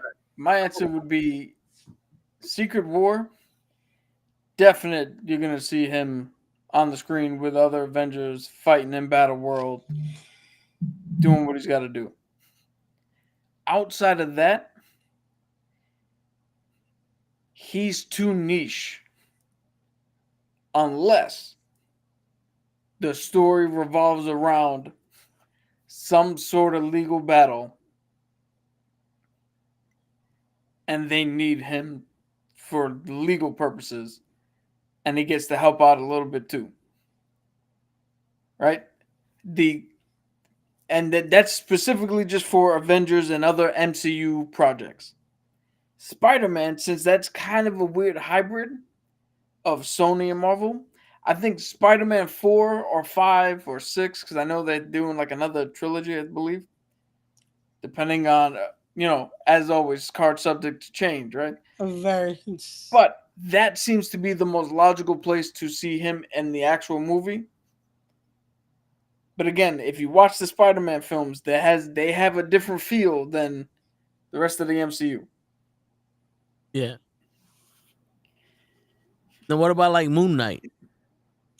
That one needs to be a movie. If they do Midnight Suns, which I hear they're planning, yes, he could be in a movie. No. The character on his own, I think is better. I think he's actually better for longer form storytelling, simply because there's the 3 personality dynamic. Yeah. Which in a contained movie that has to do other things was not going to do justice to it. Because if you think about it, the only reason Moon Knight really worked is because we got so much time with Steve, so much time with Mark. Didn't get to meet the other one, but the time spent with those two made us feel so much for those characters. Yeah. I feel like you would have to that in a 2-hour movie. Yeah, the movie format you might have to switch a little bit into almost kind of being psychological horror for Moon Knight in order to really get like the real aspect of it. But yeah, if we do Midnight Suns, that might be the best bet for it. But again, I'm surprised we haven't just started teasing it more and more because you have everything to play around with that. What about in a Doctor Strange movie? If Doctor Strange was dealing with not Mephisto, who's with Nightmare, who's like the sleep demon. Yeah. Then yeah, I could see him teaming up with Moon Knight, where that's like a little more occult shit. him going into the Dormammu dimension and dealing with encouragement and shit like that, I think that's a little too big to bring Moon Knight along. Because you got to look at it this way. Daredevil, has he been an Avenger? Yeah, but briefly. He's not really tied to the Avengers. Moon Knight, has he been an Avenger? Briefly, when they need a bigger roster to handle something, but not really affiliated with them. So in the comics, if they don't really gel, it's not going to really work in the movies. Okay. So, which character is going to admit they were in that final battle with Thanos when they got snapped back? Does Matt Murdock admit, or like, is there evidence of him in that big battle fighting with the Avengers and Spider-Man and all that? Or is it because there's a lot of characters we saw in there, but we didn't see any of the DC show guys? All right. Do you mean Disney Plus shows? Yes. All right. Okay, that's what I was like. What are we talking about? So I think Marvel accidentally did something incredibly smart. Because I don't know if they really put this much thought into it, or if I'm just that fucking nerdy.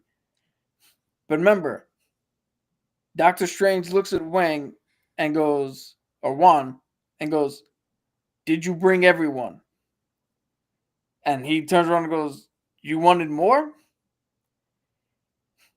That leads to me that there was a certain number of people that he got that could exclude people he didn't quite necessarily know about. Yeah. Because that question is like, you wanted more? Like he could have got more. Yeah. And he didn't know that there is more. Yeah. Like maybe Doctor Strange is aware because of course he lives in Bleecker Street. Yeah, and He knows what's going on in New York and blah blah blah. Yeah. Or he just knows, like he still knows about there's all this going on. Yeah. And there's still other options. But I think that line gives them fucking a way out of why not every single motherfucker has ever been alive was in that battle. Yeah. Because Juan just went out and grabbed what do we need? We need 72? I got 72. I mean, because what if Why wasn't Tony Stank in that fight? what if Daredevil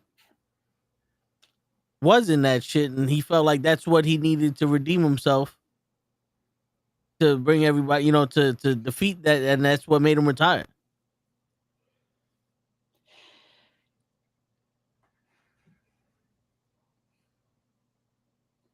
The stretch, but Hey, again, it's a possibility. It's not out of the fucking question either. Yeah, it is a possibility, but It's crazy. it then fucking undermines. It undermines kind of everything because so far we've seen him as She-Hulk and nobody questioned him. We're gonna get to this series, and I'm pretty sure.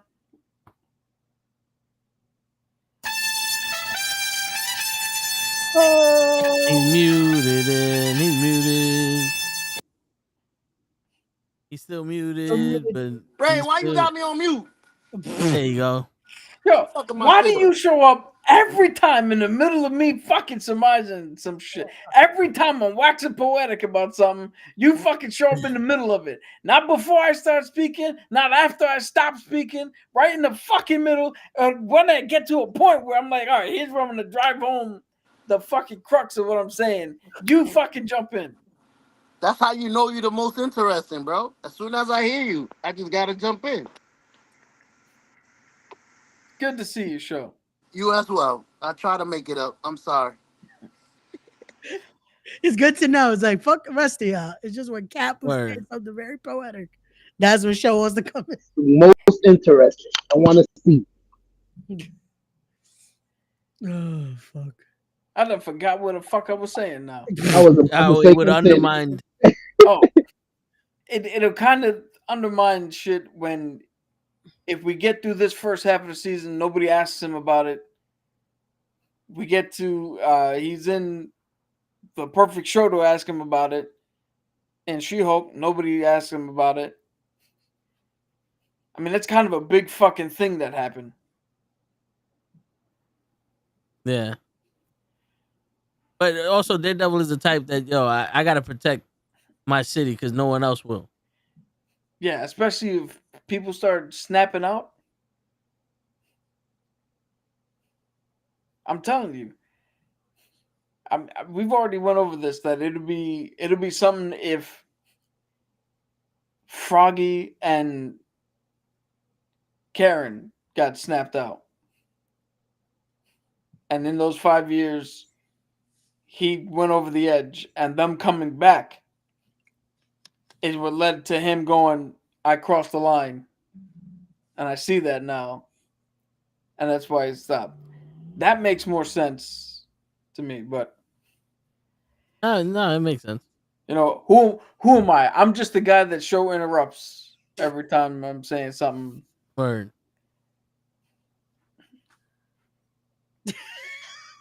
I'm sorry.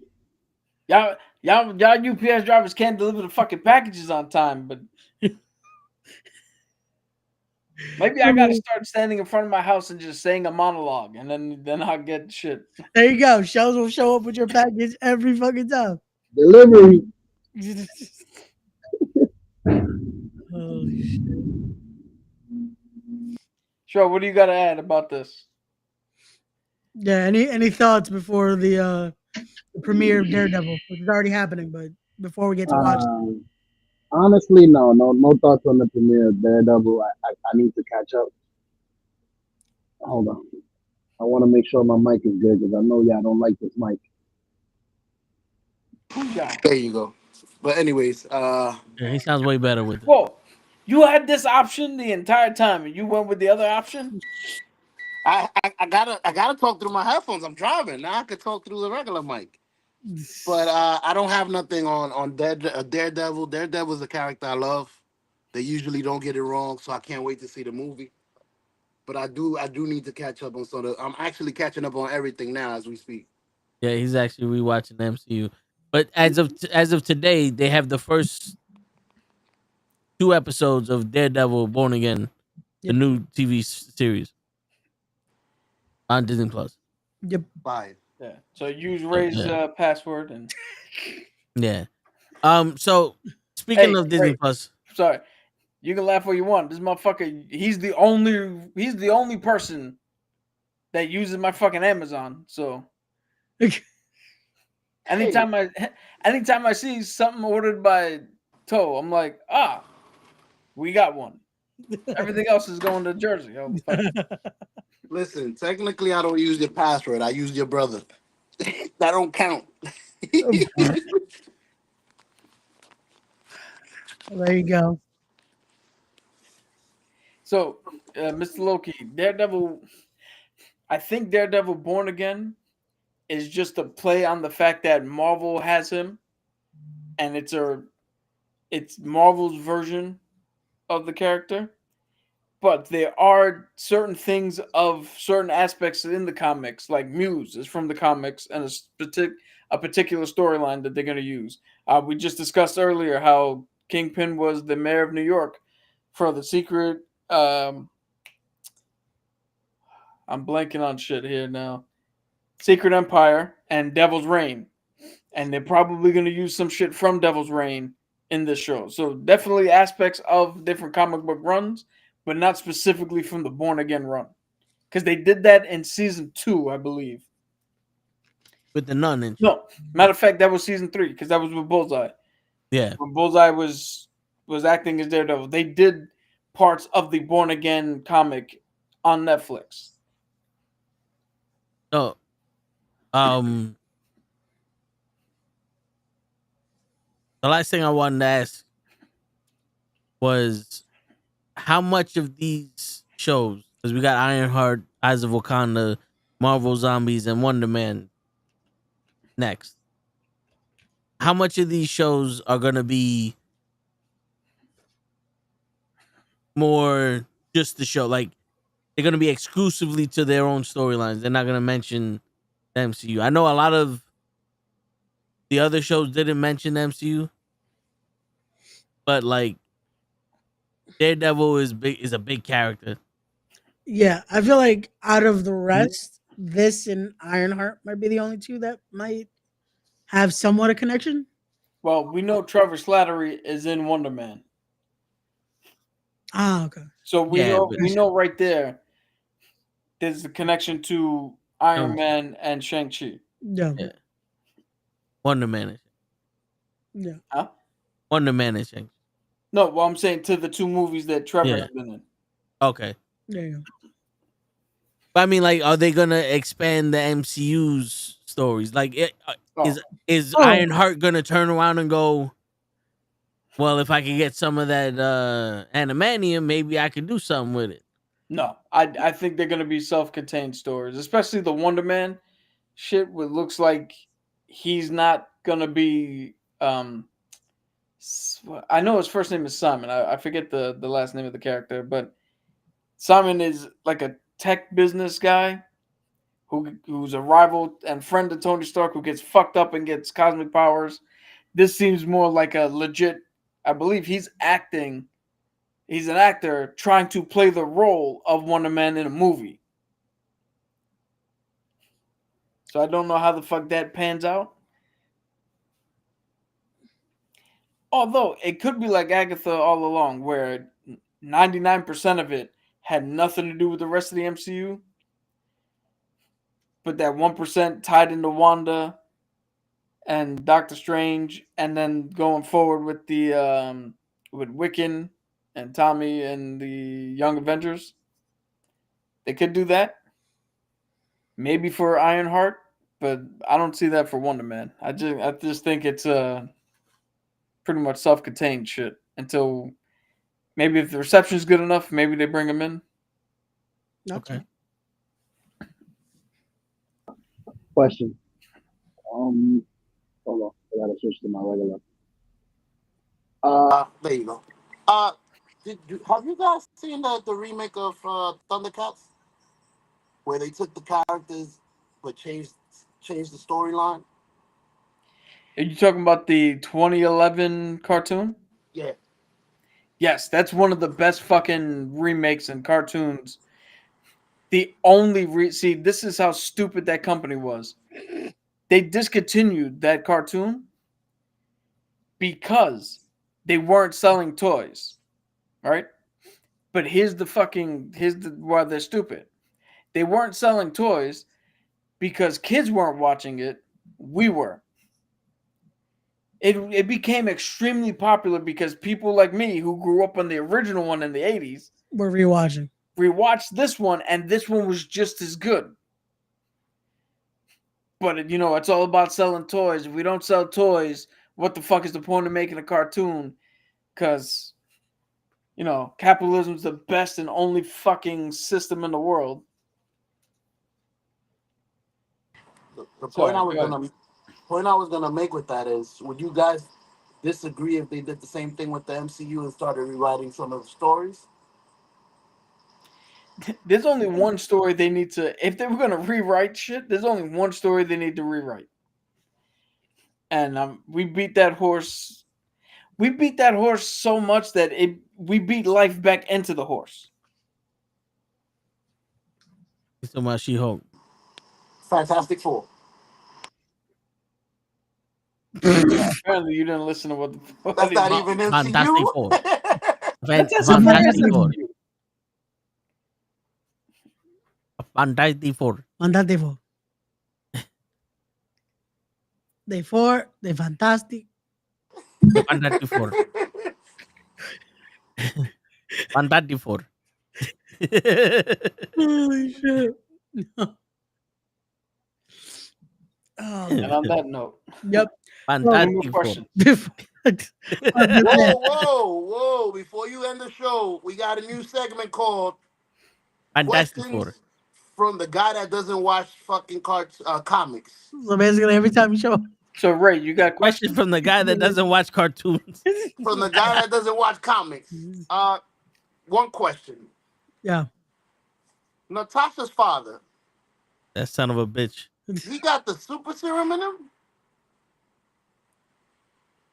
Okay, You I talking believe about you're talking Canadian? about Red Guardian, who's yeah, not her actual father. the Russian. Yes, he has a version of the super soldier serum. Yeah. A Soviet version, though. Yeah, it's a different. It's a version of. It's not as potent as what Steve and Bucky have. Yep. New information. Probably along the same lines as what Walker has. Nice. Just new information to me. I'm gonna have questions here and there whenever I show up. I'm rewatching everything, so. Fuck it. Gotcha. So I take it you're up to Black Widow. I am. Oh, okay. This is how we're gonna know where it shows up to every week. It depends So on every who week we- I'm gonna just ask you a question. It's gonna. I want to ask question that normal people's gonna have. They I want probably to have know what before. love is. Look at Baby Ray. All right, and ladies and gentlemen, this has been questions from a guy who doesn't watch comic books. Thank you.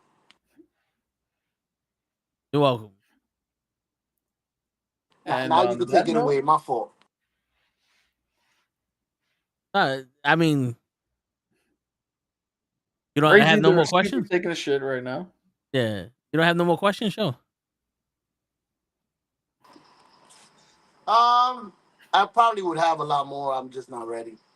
That was the one that came out the top of my head. I watched like 7, 8 movies, so I'll rephrase some questions for next week.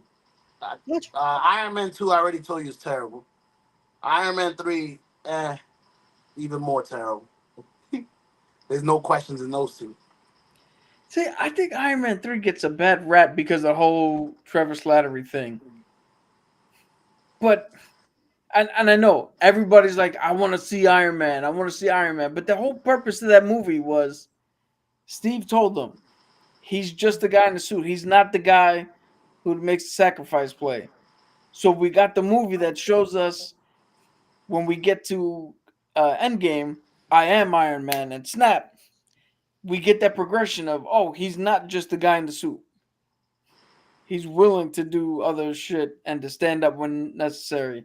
So there's a meta part in it that makes that movie better than people give it credit for. Yeah, it needed that third one just to show humanity in Iron Man. This wasn't just the cocky guy that we knew from all these movies. But And here I thought the third one was to introduce a villain in the Mandarin. well, that's what everyone thought it was gonna be, and then you got Look at it. Shang-Chi did the Mandarin correctly, but he's not even called the Mandarin in that movie, really. Right? But if you look at what the Mandarin is a horrible fucking stereotype of what we used to think of Asian and Asian culture and all that shit. dumb. So, I mean, like, what could they have updated it? Sure. But they went in a completely different direction for a character that desperately needed to fucking change because you can't put its original shit in there. And we got an actual depiction in Shang-Chi. We didn't let it get bogged down in Iron Man. We got it in its correct place with a correct, better depiction that lent for better drama in that movie and gave us a fun little nod of bringing Trevor Slattery back to tie up, some actual good comedic chops because Ben Kingsley is a hell of an actor. Like, I think it worked out in the end. Agreed. And it was funny how he said they named me after an orange. Yeah. You muted, show. You muted. My bad. I was talking to Cole. Oh, Okay, we thought you were talking. I was about to say maybe I'm muted. Maybe, but just Nah, as we wrap that up, I want to remind everyone tomorrow we are back with Knucklehead Sports. Thursday we're back with Wrestling with Knuckleheads, as we'll be talking about the insane moment of John Cena finally turning heel. Even I will be there. Yeah, even Cap wants to tune in and jump on with us because it's going to be a hectic conversation. So we'll get all the opinions of everyone from the squad here. And then Friday, we wrap up the week with the Tone This Show with Ray and Gigi show. But yeah, any more thoughts before we head on out, guys? One final one. In the immortal words of Raymond Sanchez, wrap it up unless she tells you she's on birth control. And on that note, ladies and gentlemen, it is your friendly neighborhood knuckleheads going raw. Peace, everybody.